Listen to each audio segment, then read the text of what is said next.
Chapter 14, Section 2 covers the early years or the upbringing of Andrew Jackson.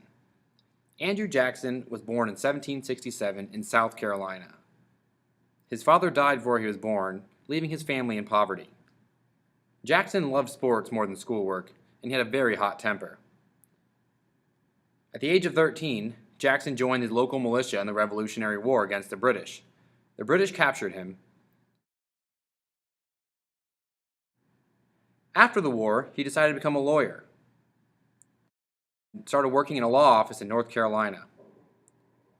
In 1788, Jackson decided to head west to Nashville, Tennessee, to practice law there. An interesting fact about Andrew Jackson and his very hot temper is that Charles Dickinson actually was in a duel with Andrew Jackson. Andrew Jackson challenged Dickinson to a duel of pistols. At this time, duels were allowed as a way to settle disputes between people.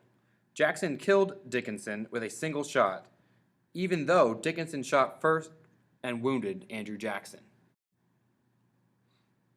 Besides dueling, Andrew Jackson decided to move into politics. He entered politics in Tennessee, serving in both the House of Representatives and the Senate. He did not become widely known until the Battle of New Orleans in the War of 1812, when he successfully defeated the British. He then got the nickname Old Hickory.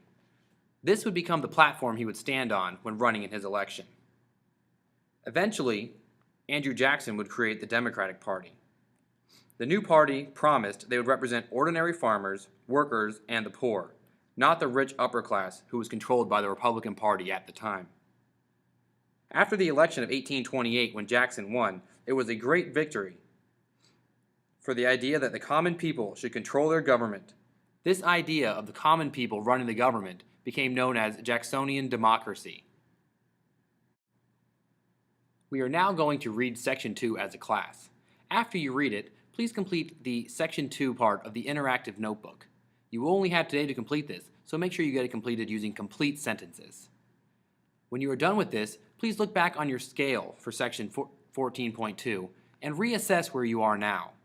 I want you to read through each one of them and place today's date on where you are now. If you have not received at least a 3 or a 4, you may want to consider going back and rereading the material. In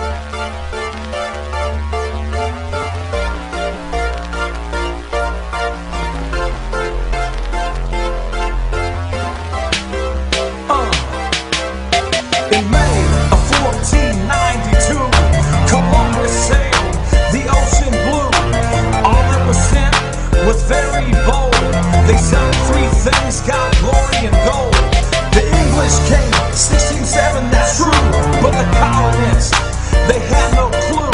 They learned independence from one John Smith, and the House of Burgesses settled all tips. The Pilgrims followed soon after that, and in 1620 wrote the Mayflower Compact. The rule of law was a major tool. No kings for them, they wanted self-rule.